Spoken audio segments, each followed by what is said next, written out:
He's definitely gone? Yes. You sure he's gone? Look, he's gone. I promise you. He signed the contract for a McLaren. Definitely? Definitely. Okay. Well, let's make the car good then.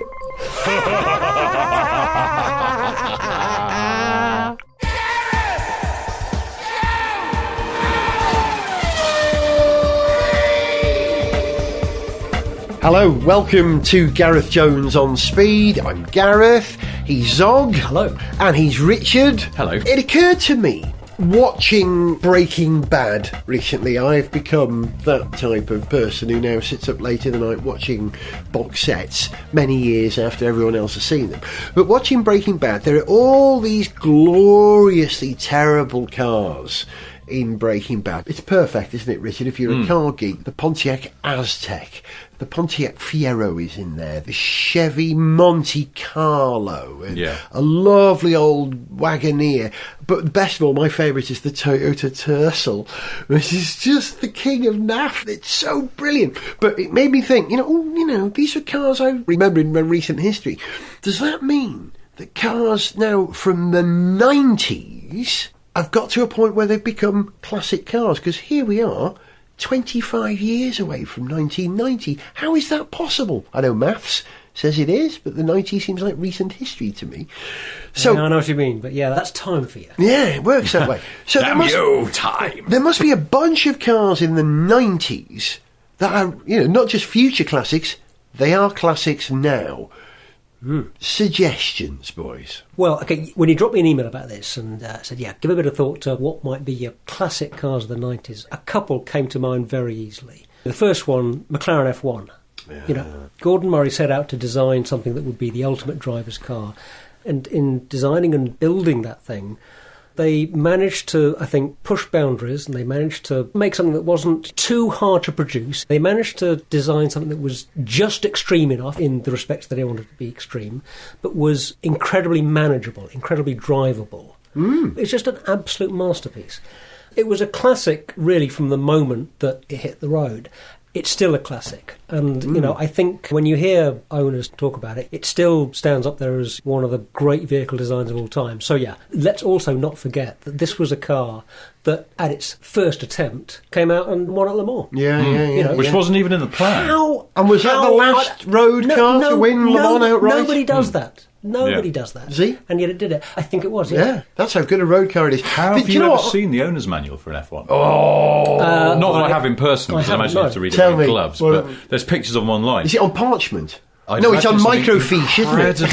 Did they have a special font designed for that weighed less than any other font? It would surprise me a very lightweight font. No, it's full of beautiful hand-drawn illustrations of things that were done by one of the designers, and because they were doing it all from scratch, they could do what they want. So, for example, the instructions on loading a CD into the CD changer, the guy went to Gordon Murray and went, right, what's your favourite album? And obviously it's a Bob Dylan album because he's a massive Dylan head. And so the CD that you can see in the illustrations being loaded into the CD player is whatever Dylan album it was. And things like that. It's just full of really beautiful sketches to show you sort of different things. It's a work of art in its own right. Do you know what I think about the McLaren F1? I think it shares the same space as the Space Shuttle and Concorde. It was something which did something extraordinary, and we've struggled to repeat that since. The F1 was a very high-performance car, half the size of the cars that match it in performance today, and half the weight. The things that have surpassed it have all been monsters in so many other ways, and it was this almost zen minimalist design, the F1. You're right, it was a classic the second it came out. And the lines still look terrific, It's this wonderful... Even the long-tail GTR. Beautiful. What's your favourite Le Mans F1? It was the Harrods paint scheme one. Do you remember? Yeah, of course. Got to be the Golf. You're right. The second one that came to mind, but I apologise that this is another sports car, and this is at the other end of the scale in terms of affordability. Share your shame with us, that's okay. Okay, good, thank you. Yeah. Mazda MX-5. Okay, now I know, technically speaking, the first one was 89, wasn't Correct. it? So it's kind of, but the car that made that experience of carefree, wind in your hair motoring available again to so many people, and despite the fact that they were inspired by the kind of British motoring tradition and British roadsters, it was Mazda that took that on. But what a job they did with it. We'd all still happily have an MX-5 in our garage, I think, if we had the space. And so Actually, this brings up an interesting thing. Are tidy Mark 1 MX-5s going up in value? You could get them for £500 or something, can't you? But there you go, a bit rusty. And I wonder if really, really pucker ones are now going up in value. Well, I'd imagine so, but I there's haven't looked. I don't know. I mean, there's a lot of them. It's the biggest selling roadster in the last 25 years, isn't it? So you've got a wide gene pool of X5s to choose from. So yes, you're going to have to wade through some bad ones, but there are going to be some beauties out there. and actually, I bet they'd be a good choice for a cheap track car if you can. Yeah, well, I think people do, don't they? People do Yeah. that, and then you can drop them and you can tune up the engine a little bit. Do you know, sometimes, this is incredibly sad, sometimes I walk down the street, because I walk the dog every morning, and I walk past cars, and sometimes if I'm just looking in a car, and I then imagine in my head what the gear change is like. Because I've driven quite a lot of cars, so I see a Golf and I go, I can imagine that sort of slightly long throw, and it's a bit vague, but it's quite high quality. And then I see a Mark 1 MX-5 and I go, oh my God, that had a good gear change. Snick, snick, snick, snick. Richard, that's not sad. That's something I've done. And I also imagine how the you've door done handles too. feel. I can see something. I'll see like a Jag S-Type, and I'll go, I remember what the door handles felt like on that, and I can remember how the door closed. Quite heavy doors, quite a thunk. But then That's proper car geekery. I know, Be it's really proud. weird. That's Be but proud. it's like, why is that occupying my memory? And yet, so many other things. I Birthdays, always imagine the names. ergonomics of the Jaguar X-Type are going to be quite good, because it's so closely based on the Mondeo, and Ford seldom get that sort of thing wrong. That sort of thing occurs to me when you look and think, oh yeah, it's a Mondeo, it'll be fine. I get that. Anyway, let's move on quite quickly. But there we Was go. I wrong? Yeah, my two I know it's bad in the back, but I bet the front seat's great. You don't agree with me, do you? What, the X-Type? Yeah. No, I quite like the X-Type. Yeah. I mean, I wouldn't buy one now necessarily, but it was quite I'm not good. suggesting that as a classic of the 90s. It's just reminding you of something, actually. Hello. Again, idle thoughts that cross your mind when you're strolling the streets with this enormous hairy idiot towing you along. Don't talk about your wife like that. I like her new short, long hair. We've got, my dog's called Molly, but we've realised that when you text her name, the phone autocorrects it to Milky, so we've just started calling her Milky now. She's tremendously confused. I was walking around, there are a couple of X-Types live near me, and I've always looked at them, and this is something that's bugged me for years, but it reminded every time I see one. The headlights on an X-Type, right, those quad lights, traditional Jag lights, except they're not, because they're sort of squashed. They're kind of oval. Yeah. And it's always bothered me. They look like something, and then it occurred to me what it was. It's the intakes, the engine intakes on a Comet airliner. Yes, they So- share. They almost... They don't intersect, but they're very. They Yeah, almost yeah, do. yeah, They're a very Only distinct shape. Tangentially intersecting. Is And that right? the Comet looks terrific. I mean, that's a great. Yeah. It's a good place to start from, isn't it? Yeah. So this was playing on my mind. There's a chap called Wayne Burgess who is one of the senior designers at Jaguar, and I believe that he was the chief designer on the X-Type. He's on Twitter, where he mostly promotes his band, strangely enough. He's in a proper band that gigs and records albums and things. Anyway, I saw him on there promoting his band, and I thought, I'm going to dive in here. So I went, Wayne, this is not related to your band, but could you tell me, the headlights on the X-Type meant to look like the intakes on a Comet? And he went, yeah. Oh, nice spot. Well And I was done. like, mate. that's just made my week. Yeah. That's brilliant. Good spot. And it's also a weight off my mind, because now I can go, I knew it. And you've shared that with not only the listenership, but me and Zog, who are happy to share that knowledge too. Thank you. Right, team, 2008's approaching fast. It's time to facelift the X-Type. Let's start at the front. Any thoughts? I'm thinking mesh grills, central badge, new bumper. Yes, very good. What about the headlights? Well, you know how they were inspired by the Comet? Well, what about if for the facelift we do ones inspired by the Nimrod? So, bigger and a bit more squared off? No, I mean cost billions and then we cancel them. Not sure about that. Perhaps we should leave the Comet ones as they are. They're quite an integral part of the car's identity. Well, they certainly explain why sales have crashed into the sea. Sniff Petrol with Gareth Jones on speed! I think I worked something out today whilst thinking about cars of the 90s that I consider classics or I think are worth having. My train of thought was that because we're now sufficiently far enough away from the 90s that these cars have really dropped in value, that they're going to bottom out now, and then there are many who will fail and will fall apart, and those left will become increasing in value. So there are certain cars you could buy from the 90s now you pay nothing for, and will only start to, if you can maintain them, start to retain their value. So it's an interesting period in time. And I was inspired, Richard, by your gift, your virtual gift for me at Christmas. You know that Honda Beat that you suggested Yeah. I had at Christmas, Yeah. you virtually gave me? I thought, God, yeah, Honda Beat. Now, that's a great car. It's a classic. You have one of those. There's few of them. That's an important thing to help retain the value. It's going to be cheap to run, you know, because you don't want to spend all your money on a classic car. You know, you don't want to buy an Aston Martin that costs you a fortune just to change the spark plugs. You know, a Honda Beat. Cheap. That inspired me. And my first thing is, I had to say I quite wanted a cappuccino again. Because I used to have a cappuccino. Yeah, I thought that was a cracking little car, a little Suzuki Cappuccino. And there are plenty around, and they're less than $2,000 for a very tidy one by all accounts. And, you know, that little Suzuki 3-cylinder turbo engine was a zeitgeist engine of today, isn't it? There's a new cappuccino coming, in fact. I didn't This know. year, I think. Yeah. No. Yeah. I didn't realise. I know there'd been a concept with an 1100 engine a few years ago. But What a not coincidence happens that. in the year when you're getting ready for Sora. This is Yes. Just cut to the Fucking chase this here. is so Hang good. on. He's opened up the machine. Synchronicity, We've got baby. Because I'm going to have to Synchronicity. check where we're up to with this, but I think they showed some pictures of one all taped up, but they showed off the interior. LC12 or something it was called. The concept, if I remember. Hello, what's this? I haven't seen this. I think some of these might be renderings. Yeah. But there's Oh, I definitely, like- I've seen some pictures yeah. of a taped up one, but then they showed off the interior and it looked quite... Has to be red. Look, they're all red in these. These are all old There was cappuccinos, a yellow. aren't There was a yellow. they? Horrible visual rusty there. one. Cappuccino. What's that going on there?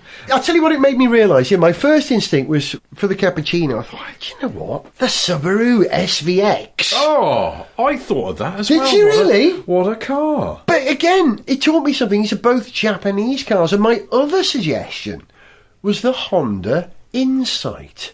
And these are all Japanese cars. So what has this taught me? Perhaps the value classics of the 90s, or certainly in my perception, are all Japanese cars. How interesting. What does that tell you? There used to be British cars from the 50s and the 60s.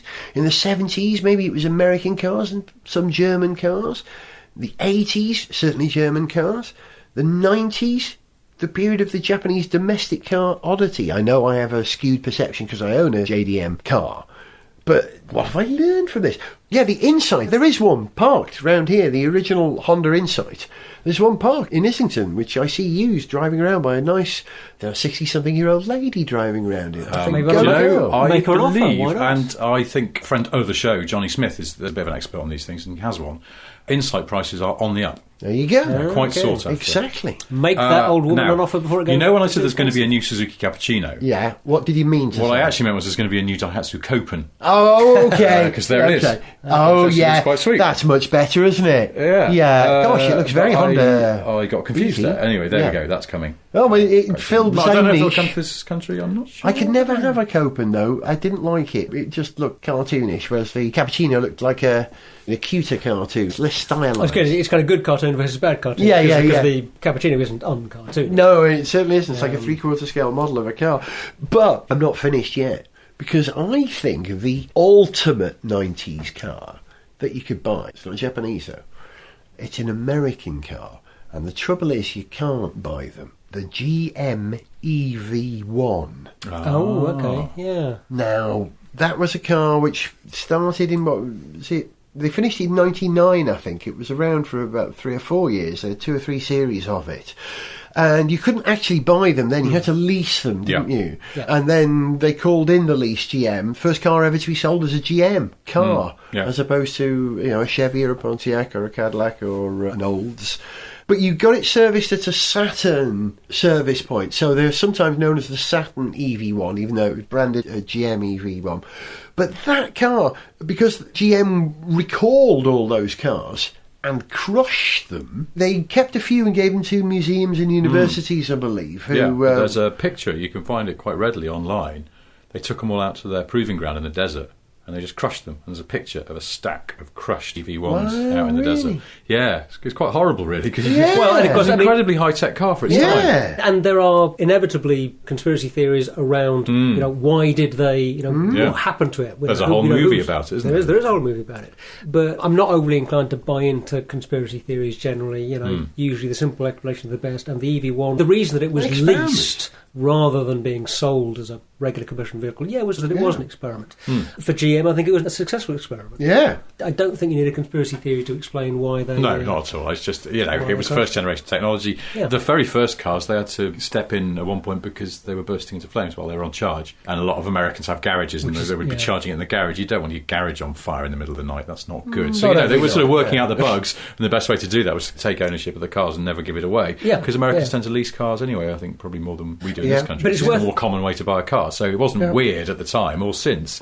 It was just the way they did it to make sure that they weren't letting these cars out into the wild when they were essentially sort of like just a series run of prototypes. It was like a big sort of beta testing program in a sense. Exactly. But it's worth saying that I think that a lot of people that leased them were, any catching fire incidents apart, were on the whole very impressed by them. Yeah. Oh, yeah. BMW did a similar thing with the Mini, didn't they? They made an electric Mini and they leased it to people in the UK as well. I think there were 50 in the UK. And all that thinking went into the current electric cars, the i3 and the i3. Yeah. So, if there's a perfect 90s car that's a classic that you could buy that would be really worth something, that would be the car, I think. But you certainly can't get them in right-hand drive. And I don't think you could actually buy one. But if you can, do it, man. And retrofit it with technology in the future. Put some Nissan Leaf batteries in and watch it go. Or the antimatter drive technology that I just invented. Actually. Another show. No. Can you do it in 1 minute and 15 seconds? I was just thinking that if you were to synthesise atoms of an element using anti-neutrons in your nuclei rather than regular neutrons... Hang on, what do you normally use when you're synthesising? I don't understand. You any use of regular the words neutrons, obviously. Come on, keep up. If you were to make atoms of a pure element, but instead of using regular neutrons in your nuclei, you're using only anti-neutrons, it seems to me that would give you a way to relatively safely store antimatter in the form of anti-neutrons, because they're safely locked away there inside the nucleus, with electrons spinning around the outside, so they're not going to kind of bump into any neutrons to get annihilation. The bit that I'm not sure about is whether the anti-quarks in your anti-neutron would do any annihilating with the quarks in the proton in the nucleus of your atom.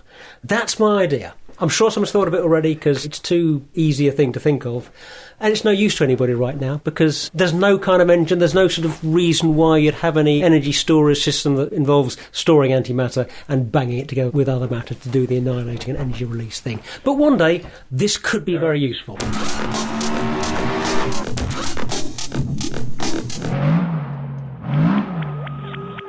I know, Professor. The proton has such an incredible power to repel. I've never seen anything that repels so comprehensively.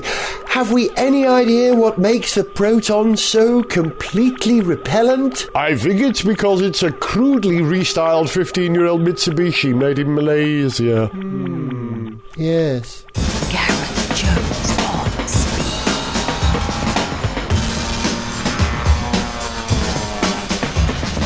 We're discussing the 90s here on Gareth Jones on Speed today because we're just far enough away from it for it to be cool. Are the 90s cool? Are they? Is the 90s a singular or a plural? The 90s. The 90s is plural, isn't it? Yeah, but it's just where people go wrong is they put an apostrophe in between. Yeah. Oh! I know. Punishable by imprisonment when I become benevolent leader of this country. Correct. Are the 90s cool yet?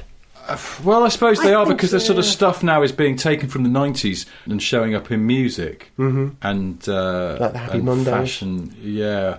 Well, there's also that thing now where Americans are obsessed with what they call EDM. Electronic dance music. Which we've known about for ages. Well, I was going to say, I mean, that's just basically sort of acid house and stuff. Is that what, just house. Or for that matter, it's Chicago house, which they invented, and then suddenly they've rediscovered it. EDM as well, as opposed to what, like acoustic dance music? Yeah. I think that's folk, Folk, isn't it? that's right. Yeah, all around my hat. So, is the 90s cool? I don't know, probably bits of it, yes, But why not not? as cool as the 80s. No. Nothing is as cool as the 80s, apart from the 70s, which were even cooler in its absurd, wild, frontier way. It's moon-panted glory. It's funny, isn't it? We've sort of become very self-referential and look back to the decades that we've only just gone. I don't think there's ever been a sort of bit where we've gone, hey, the 20s, they were cool, let's go back to that. Not in a wholesale way. Well, I know you think happen. the 20s were very cool. Because Yeah, me too. Cocktails and Big things. fan of the 1920s. The 20s and 30s were the most Flappers and futuristic flappers. period. I reckon the Cocktails, 20s lots and of 30s were cocaine, more wonderful. futuristic than the 70s were. When we went to the moon and did futuristic things, the kind of advances we made back then. Look at the design; it was the future. Look at Art But what Deco. about? But then the there was 50s an idea as well. of... Yeah. I was reading, as I do sort of habitually, probably once a year, I suddenly become obsessed with the SR71 Blackbird and have to read about it for a bit. There are some pictures in Wired you have to look at. Really? Yes. Oh. Yes. Oh. But that was designed... A photograph of more SR71s together in one place. Oh, is it the 11? The one, 11 of them in the group on the road? Yes. Oh, I know. I've seen that. It's fantastic. It was designed when? Late 50s? Late 50s. Yeah. 58. 59. Well, because it was the A12. A112. Yeah. Let's not get bogged down in that. No, I like it. We'll never stop. Yeah. No, that's fine. You carry on, my friend. So, yes, the 50s. The 90s, though, yes. Turned into Eddie Izzard. just talking in tangents. So what's your perfect 90s car? Have you thought of one? Oh, well, Ultimate there's so 90s many. classic. And also, because, Ultimate 90s Classic, and I think it's already a classic. Come on. Because prices are going up. I had a bit of a wobble where I thought, I should buy one quick before they completely go through the roof. But then I thought, no, what do I do with it? Honda NSX. Yes, absolutely. Which, again, a bit like the MX-5, came Yeah. out just at the very end of the 80s. Yeah. But is really a 90s car. That was its heyday. It Yes. lived into the 2000s. But the 90s was when it gave Ferrari, in particular, a bit of a scare, because they went, oh, right, so a sports car / supercar, was it a supercar? Only 6 cylinders, not supercar. Well, Usable supercar. How would you define... Well, I know. Let's not get bogged down in that either, but yeah. But Ferrari suddenly went, oh, well, it can work. Oh, it's supposed to start every morning. Every morning. You can use second gear before the oil sump's warmed up. This That's is a ridiculous idea. And it's how cheap? Yeah. Yeah. And then ref back to the McLaren F1, the two cars that Gordon Murray drove around in to benchmark things like driving position and usability for the McLaren F1 were the Porsche 911 and the Honda NSX. Yeah, and the Jaguar X. No, I'm kidding. NSX, absolutely fantastic design. Will the launch of the new NSX make the older NSX look crapper, or will make it look even more chic? Generally, what happens when the new Aston comes it's not out? like it's a direct replacement, is it? Because there's been such a gap, so I don't think it'll do any harm to the old NSX. If anything, people will remember there was one, but the prices are already going up. I mean, good ones, and because I think there's a few have been monkeyed around with, and you get autos, and it's a proper old-fashioned automatic, so a lot of people don't want that. But a lovely sort of 3.2 litre NSX coupe with a manual box on it in tidy condition with not too many miles on it is a very lovely thing, and people seem to want them because there's very few around as well, so prices seem to have gone slightly bananas on them. And it's a car that, of course, Ayrton Senna had input into, did a lot of work on the development of. And you're actually, I think legally you're not allowed to mention the Honda NSX without saying Ayrton Senna's name. It's right, like the right scimitar. Okay. Princess Anne? Yep. Yes, I had to say that, yeah. Wasn't Senna's own NSX, or the one that was loaned to him, for sale in the last couple of years? Was it? I seem to remember thought something. Honda UK owned it still, because it was their car they let him use when he was in the UK. I don't know. That's the proper bona fide 90s classic, and I would love one. The other one, which is sort of a 90s classic, but it's a classic for any era, is the Porsche 911. But the 993 that came out in the 90s, they have gone water-cooled? Silly side. No, last air-cooled. Okay. And then when the water-cooled ones came out, the second-hand prices of those last air-cooled ones actually went up because people were so disappointed with the water-cooled one. And then they sort of softened off again because the water-cooled ones got better and better. Now they've just gone stupid. You'd struggle to find one for under £30,000, where once, they were sort of 12, 15 or something, and no hope of getting anything for that now. And they are rather brilliant. I drove on Evo magazine, had one that they bought and ran for a while, and I drove it. And it was like my old Jag XJ, or for that matter, that Defender I was talking about in the last programme. It's modern, but old-fashioned. It's almost like it's a vintage car you can use every day. But sort of the fundamental design is old, so you get some of the things from an old car that you actually want, the sort of quirkiness and a bit of character and a bit of unusualness. But it was built in the 90s, so it's sort of to reasonably modern standards. And debugged, if you like. Yeah. Version 911. I mean, for God's sake, that is the 993 is the end of the lineage that started with the old 901s. The ultimate development of your air cooled. Yeah, and I've deeply covered them. But I mean, talking about classics, they are classics, definitely, because, again, prices of those have gone through the roof, and they're really sought after in good nick, and all the little check boxes of what makes a classic, no question at all. So I was trying to single out something that I think is still sort of bubbling under. I thought at one point VW Corrados, the G60. Well, I never really loved that one, was it? That was a sort of bastard. They pushed it a bit far. Yeah, but the VR6 ones, one. and just even a tidy original 16 valve one, because I think too many of them got modified or crashed, the ones that are left, they're sort of sought after by people who like Corrados, but I think the wider world will suddenly go, a bit interesting. So if we had to make a choice each of the cars that we've each suggested now, which would you go for? I might go for that Subaru SVX I suggested. Giugiaro, why wouldn't you? You know, it's a design classic in its unusualness. A couple of years ago, you could have bought one of those off my mate Matthew. Did he have one for sale? Really? He had one for a couple of years, and then I can't remember why he sold it. I think. Yeah, I can't remember. It was on was fire. getting hard to get parts or something. Yeah. So what were your suggestions? You was the MX-5 and MX-5 the F1? and the McLaren F1. Well, you'd have to have an MX-5, because with great respect, none of us can afford an F1. Well, I was going to say, we have to clarify.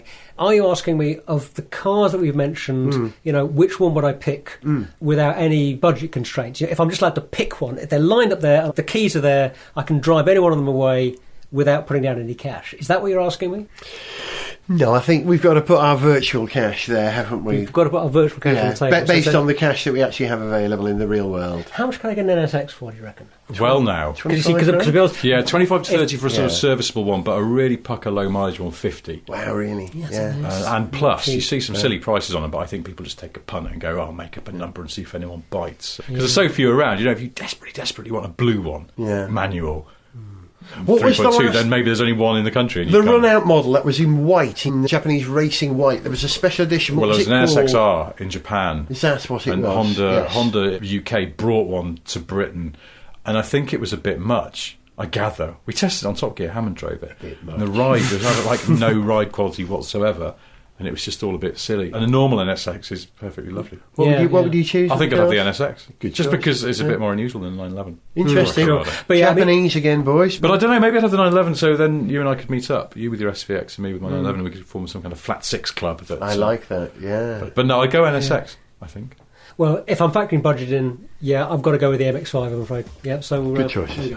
Say goodbye, Zog. Goodbye. Say goodbye, Richard. Goodbye. We're going to leave you with a tune. We've spent this entire programme talking about cars of the 90s. Here's a song about the car I owned in the 90s, which I wrote and recorded with my friend Michael Cumming. Michael used to have a Reliant Scimitar GTE. Princess Anne. Sorry. Instinctive, I can't help it. And I had a Lancia 2000 AEHB, of course, and there were difficult cars to own. And so we've recorded it in a 90s style, in the style, loosely, of Oasis. This is me and Michael as Halitosis. Can I just check? Yeah. You didn't find that every time you started trying to record the song, you had to reach into the engine bay with a hammer and a chisel and bash the starter motor to get to start, did you? I remember that Lancia. I had to wait It was a 45 lovely car, minutes for it to but- restart. And it got hot, it wouldn't start. Yes, we did. True. So here's the song. It's called You've Got a Funny Little Way of Showing That You Love Me. See ya. Here we go. When we first met, I thought you were the one. You were very tall, you were nice and low and long. I knew it was wrong on the day you were bought. You only went and broke down on the forecourt. You got a funny little way of showing that you love me. Funny, but I don't think you care. Everywhere we go, we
yeah, from the moment that I got ya.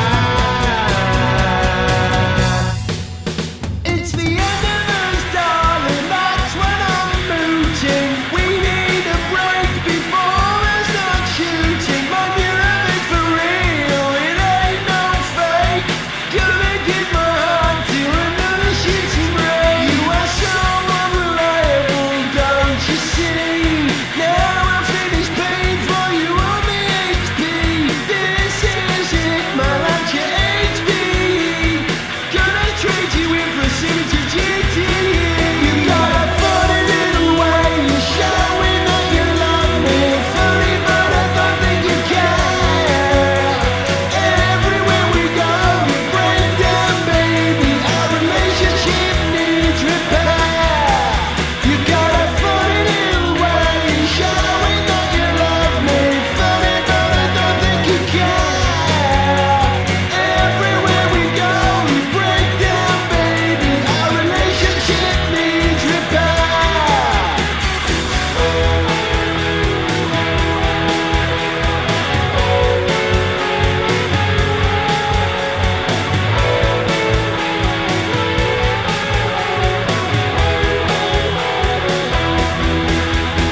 All the formation, how you break down. You let me down. All the time you all the formation, how you break down. You let me down. All the time.